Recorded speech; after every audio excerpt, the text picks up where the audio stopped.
Bismillahirrahmanirrahim. Assalamualaikum warahmatullahi wabarakatuh. Waalaikumsalam warahmatullahi wabarakatuh. Waalaikumsalam Selamat warahmatullahi pagi, wabarakatuh. salam sejahtera buat kita semua. Mudah-mudahan di hari yang cerah ini kita selalu dapat keberkahan dan keridhaan dari Allah Subhanahu wa taala dan bisa menjalankan pembelajarannya dengan baik dan dapat bermanfaat bisa di kemudian hari. Selanjutnya kita berdoa, yang berdoa yang akan dipimpin oleh Ishan. Silakan Ishan dipimpin doa. Ya, sebelum mulai pembelajaran lebih baik kita berdoa. Berdoa dimulai. Berdoa selesai. Terima kasih Ishan atas doanya. Yuk kita absen terlebih dahulu. Aida. Aida. Hadir Pak. Apra. Hadir Pak, sebentar ya Pak.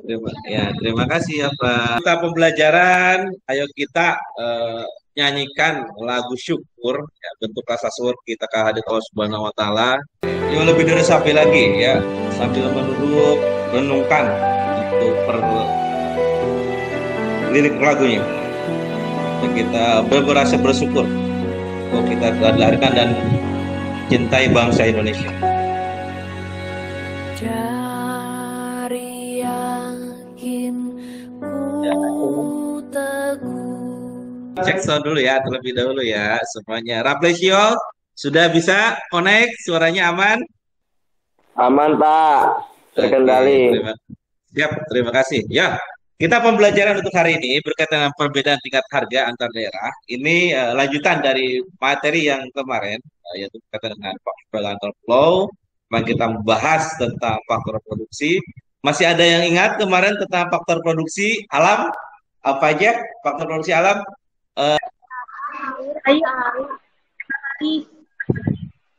Oke, ya, sebelum kita lebih jauh lagi, mulai kita sampaikan kompetensi dasar ya. Pertama ya di sini kompetensi dasar pengetahuan.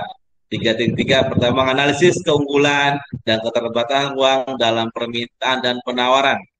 Teknologi serta pengaruhnya terhadap interaksi antar uang bagi kegiatan ekonomi, sosial, budaya di Indonesia dan negara-negara ASEAN. Indikator pencapaian kompetensi, pertama IPK-nya, pengetahuan, ya, peserta didik bisa mampu atau menganalisis perbedaan tingkat harga dan daerah antar daerah dengan memperhatikan penawaran dan permintaan harga. Tujuan pembelajaran, melalui pembelajaran saintifik, peserta didik diharapkan mampu memahami materi keunggulan dan keterbatasan perdagangan antar pulau tentang perbedaan tingkat harga antar daerah. Kan untuk kegiatan hari ini ya, pertama kita akan menganalisis, mengamati materi.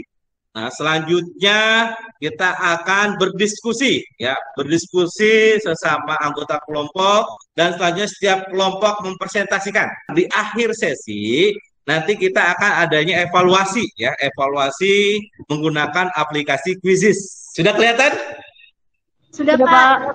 Nah, di sini ada harga rata-rata komoditas hari ini ya. Di sini saya Bapak ambil tanggal 2021 di Pasar Induk Ramat Jati. Di sini ada yang mengalami kenaikan, ada yang mengalami penurunan. Ya. Kegiatan perdagangan yang terjadi di PWD Jakarta sangat berpengaruh pada tingkat harga jual yang terjadi. Harga yang ditawarkan di pasar DKI jangan juga sangat relatif tinggi dibandingkan dengan harga produk di daerah asal, dikarenakan merupakan saluran distribusi atau jarak transportasi yang dibutuhkan. Faktor politik tingkat harga inilah yang mendorong untuk masuk produksi ke PWD Jakarta yang lain. Aida. Iya Pak. Halo Aida. Iya Pak. Aida, menurut kamu kenapa sih di Jakarta ini biaya hidupnya mahal dibandingkan di kampung? Karena barang produksinya itu lebih banyak di Jakarta dibandingkan di desa. Oke, cukup bagus ya. Kenapa sih harga mahal? Nah, kita bahas solusi. Misalkan yang dari Bogor tiba ke Pasar Minggu atau ke Pasar Induk Ramat Jati, sehingga memerlukan jarak transportasi berbeda ya kalau misalkan di daerah yang langsung diproduksi, langsung dikonsumsi. Di sini ada dua gambar dengan harga daging sapi dan dengan harga ayam pada musim Raya Idul Fitri. Kenapa sih mengalami kenaikan? Silakan. Karena untuk orang-orang yang ingin membeli di hari itu, jadi penjual menaikkan harga barang tersebut. Pada saat idle berarti banyak permintaannya, ya banyak diminta sehingga harga orang pedagang pada naik karena dengan adanya stok yang terbatas. Kita kaitkan dengan teori hukum permintaan penawaran. Coba amati video ini sebagai stimulus berkaitan dengan materi permintaan dan penawaran. Seperti dahulu. Apa sebenarnya permintaan dan apa sebenarnya penawaran? Permintaan merupakan sejumlah barang atau jasa yang ingin dibeli, ingin dimiliki, atau yang diminta oleh seorang konsumen pada tingkat harga tertentu. Itulah sejatinya definisi dari permintaan dan penawaran. Misalnya, bakso memiliki harga Rp5.000 per mangkok. Bagi konsumen, harga tersebut sangat murah, sehingga dengan harga yang murah tersebut, seorang konsumen merasa ingin membelinya dalam jumlah banyak. Ia memutuskan untuk membeli 10 mangkok. Inilah yang dimaksud dengan permintaan, yakni 10 mangkok. Kemudian bagi produsen, harga Rp5.000 adalah sesuatu yang biasa, tidak terlalu mahal juga tidak terlalu murah. Oleh karena itu, ia tidak memproduksi dalam jumlah banyak. Ia hanya memproduksi dalam jumlah 50 porsi saja. Oke, sudah menyaksikan video tersebut? Sudah, Pak. Berkaitan dengan konsep permintaan dan penawaran. Nah, itu sebagai stimulus-stimulus ya, sederhana. Nanti kan ada beberapa permasalahan yang terjadi. Yuk kita diskusikan. Nah, silakan kalian silahkan mencari referensi-referensi berkaitan dengan permintaan dan penawaran sesuai dengan kelompoknya. Ya paham ya?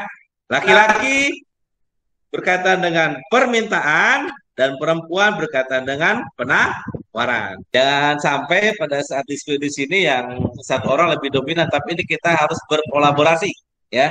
Berkolaborasi, bergotong royong ya untuk menyelesaikan permasalahan. Jahwa ada permasalahan untuk mencari materi? Enggak, Pak, lancar.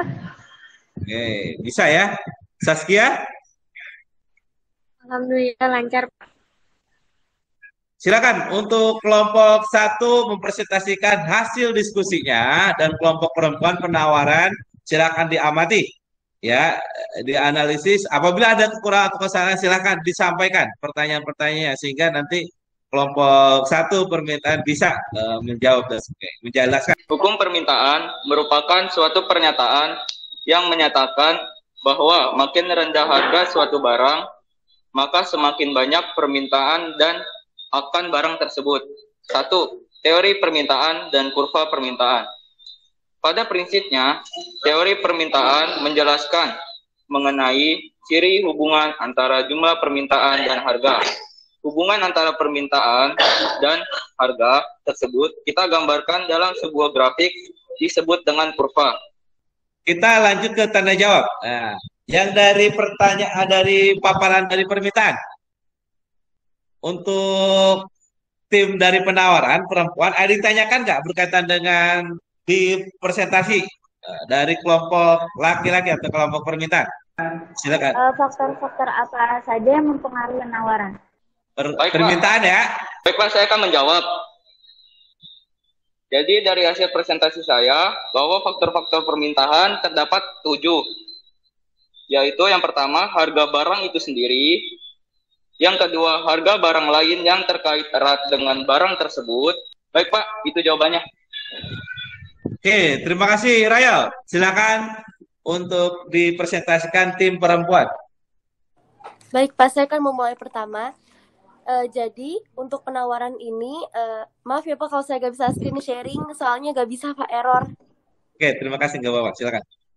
Oke, jadi penawaran ini kan udah gak asing banget ya di orang-orang, terutama kepada orang-orang yang melaksanakan transaksi jual beli barang.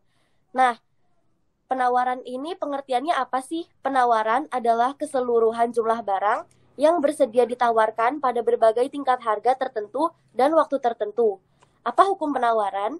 Jika harga naik, jumlah barang yang ditawarkan bertambah. Begitu juga ketika harga turun, maka jumlah barang yang ditawarkan akan turun dan juga akan sedikit permintaan. Berikut ini faktor-faktor yang mempengaruhi penawaran. Yaitu 1, harga barang itu sendiri. Apabila harga barang yang ditawarkan mengalami kenaikan, maka jumlah barang yang ditawarkan juga akan meningkat. Sebaliknya, jika barang yang ditawarkan turun, jumlah barang yang ditawarkan penjual juga akan turun. Misalnya, jika harga sabun mandi meningkat dari 1.500 menjadi 2.000, maka jumlah sabun mandi yang penjual tawarkan akan meningkat pula. Kan kita tepuk tangan dulu buat kalian semua. Ya, aduh, kalian kayaknya tegang sekali. Bapak simpulkan berkaitan dengan faktor ya di sini dengan perbedaan tingkat harga antar daerah kita bisa simpulkan sedikit ya. Kenapa sih kaitannya dengan hukum permintaan dan penawaran? Benar sekali ya. Karena tingkat kita lihat dari ini, karena tingkat harga itu berpengaruh dari barang yang ditawarkan dan dari jumlah permintaan. Kalau misalkan yang produk ditawarkan banyak, ya, sehingga harganya turun. Nah, beda kalau misalkan produk yang dimintanya banyak, sehingga diproduksi sedikit, sehingga harga akan mengalami kenaikan. Sesuai dengan urutan pembelajaran, kita akan melakukan tes, ya. Sudah siap tesnya? Sudah siap? Siap ya, kita menggunakan aplikasi Quizizz. Silakan join my quiz. Ini merupakan penilaian hack overthinking skill ya, mengacu supaya kalian daya kreativitas. Ya, silakan masukkan 425606. Oke, udah Apra udah masuk. Oke, Rayel sudah masuk. Saya akan kita mulai. Silakan jawab pertanyaan yang dimaksud.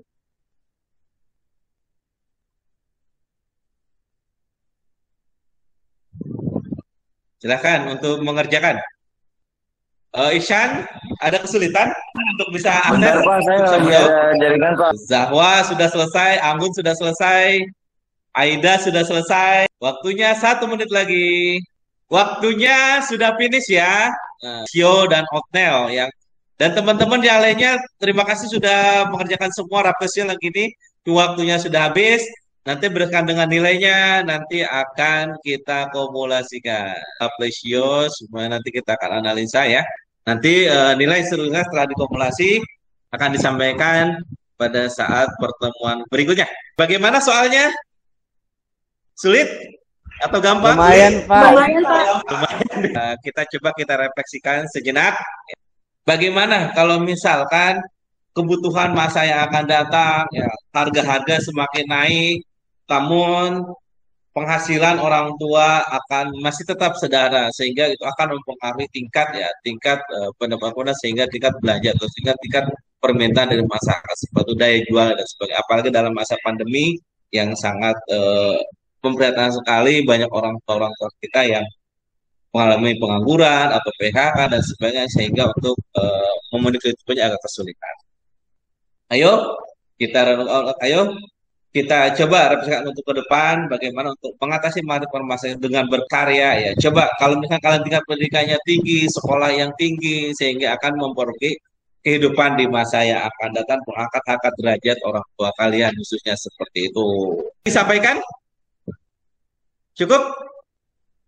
Cukup, Pak. Oke ya. Nanti untuk pertemuan berikutnya kita akan membahas tentang keseimbangan harga ya.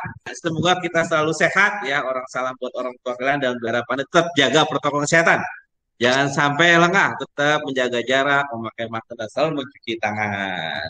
Oke, kalau misalkan ditanyakan, cukupkan. Namun sebelum tutup kita doa terlebih dahulu. Tadi dipimpin oleh Ihsan, sekarang dipimpin oleh Marsha.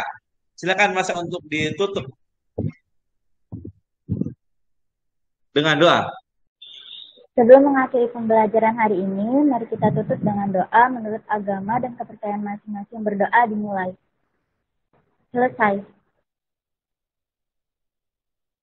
Oke, terima kasih Marsha. Oke, dengan akhirnya tutup, berakhir pula pertemuan kali ini. Terima kasih atas kehadiran kalian ya. Terima kasih, selalu jaga kesehatan, tetap ya seperti itu.